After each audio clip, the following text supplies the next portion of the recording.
Hi everyone, let's go over my two low time frame Elliott Wave scenarios and also talk about the micro, which I'll do in the CVD section. But I like to start with the volume profile that I have on my chart over here.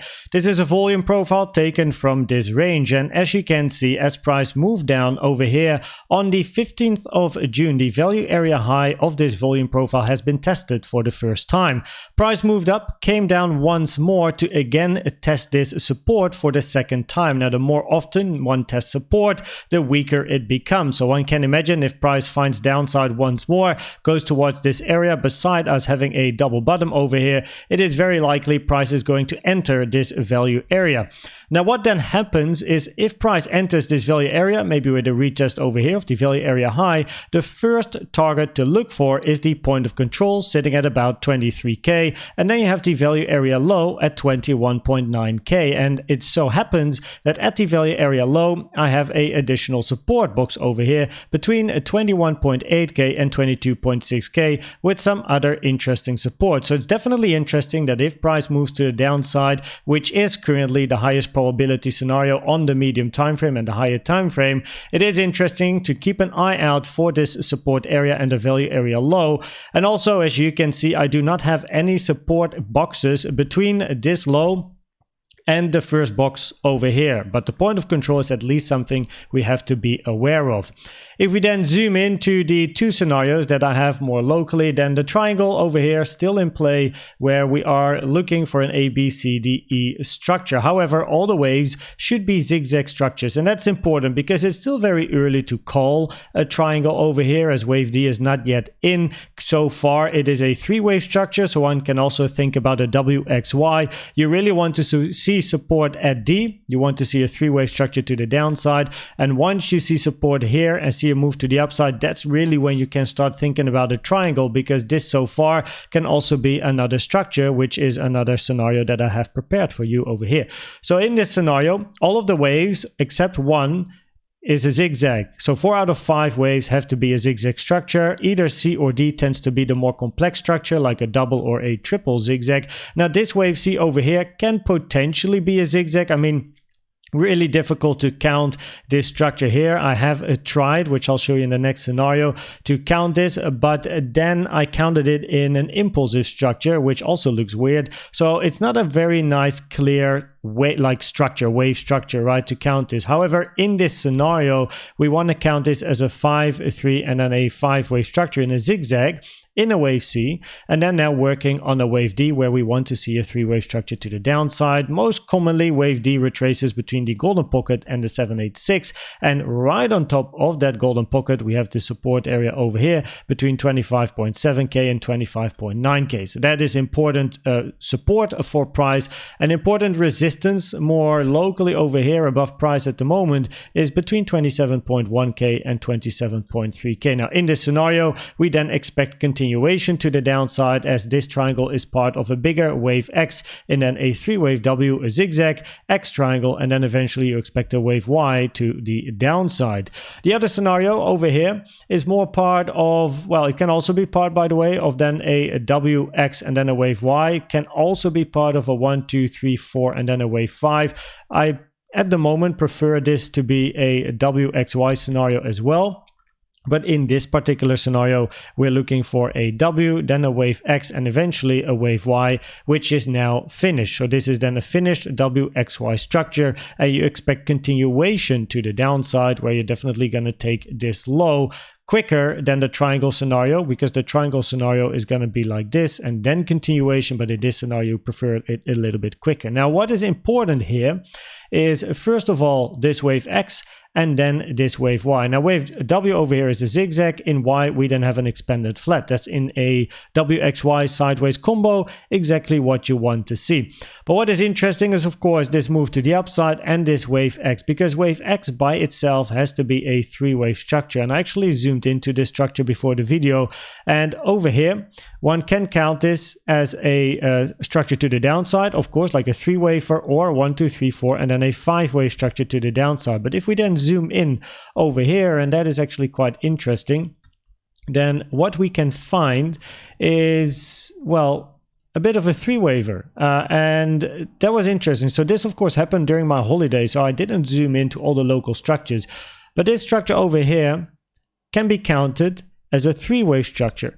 Can this be counted as a five-waver? I suppose, yes, there's always a way, but it looks a bit like three-wavy. So there is still potential for that wave X to be at this like low over here, or this low, like the one low to the left, this one over here, for then a three-wave structure like this to start a wave A, and then a three-wave structure to start it, second structure, third structure, right? So yeah, at least something to take into account, I suppose, and it fits this scenario where we are then looking for this to be a flat. And then this is the wave C that I have over here, the lower time frame count. We then have a 1, 2, 3, 4, 5, a nice first impulse, right?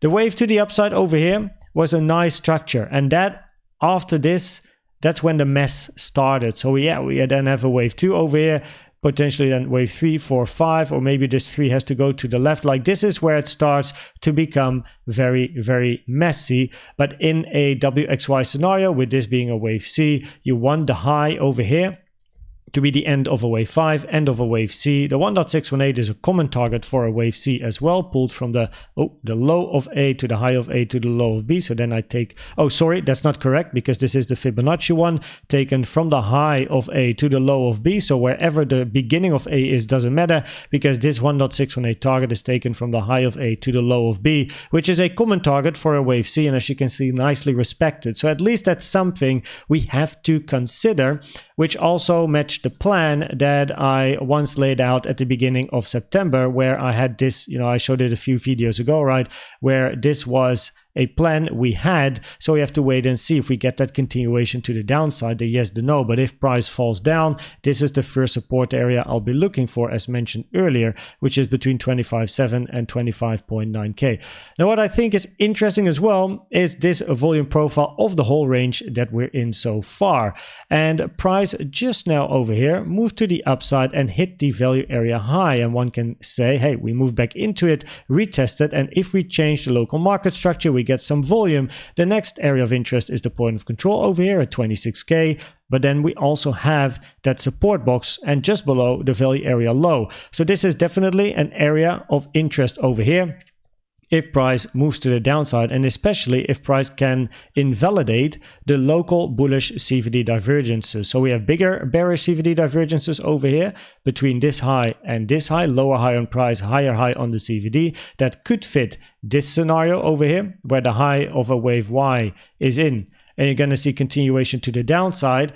But it also fits a triangle scenario. Reason being, in a triangle scenario, you do not want to see price now going above the high of a wave C, and especially not above the high of A. So actually the invalidation of this triangle scenario can move to this high of C we identified over here.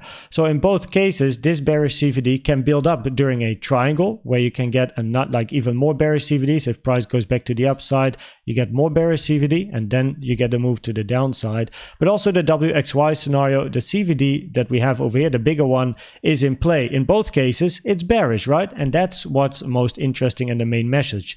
More locally over here, between this range, which also acts as a 1-hour order block, by the way, and the high that we made over here, as well as actually the high here already, we started to form bearish CVD divergences.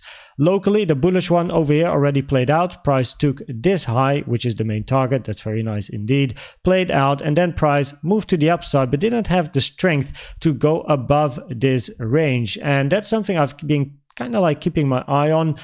If price can get above this range, one could potentially be looking for the higher prices over here, as then we enter a bit of an area of nothingness, and there's not really any great resistance. So if the bearish CVD divergences can be invalidated, then this becomes an area of interest if price can get above this level to the upside with a bit of volume as well, right? Not just a swing failure pattern, close below and move down again. That's not what we like to see. Now we also then have the bullish CVD divergences, First, this one over here as mentioned already played out, so we can remove that one from the chart.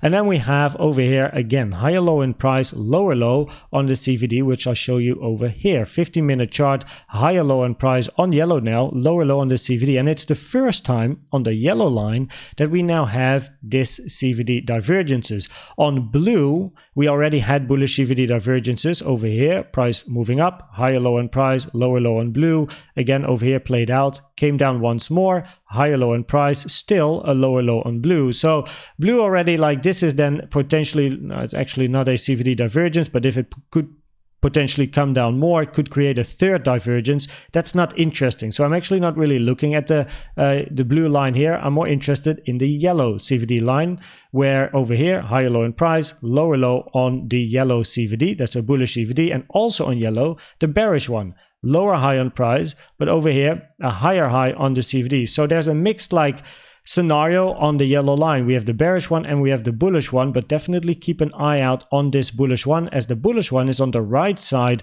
of the most recent low, which therefore gets more important. So keep an eye on it. And I think we're also at the golden pocket taken from the low to the high, or we're at least very close to it. Double checking, right? Should have prepared this. No, we just missed out on that, but hey, potentially we might look for that golden pocket, and we keep an eye on the local price structure. If price does this and invalidates the bullish CVD divergences, I'm probably, honestly looking for lower prices at around 26K. If we then zoom out and look at the probabilities of the different scenarios, then on the lower time frame, on the low time frame scenarios, we are looking for downside where preferably this high in both cases is not going to be broken.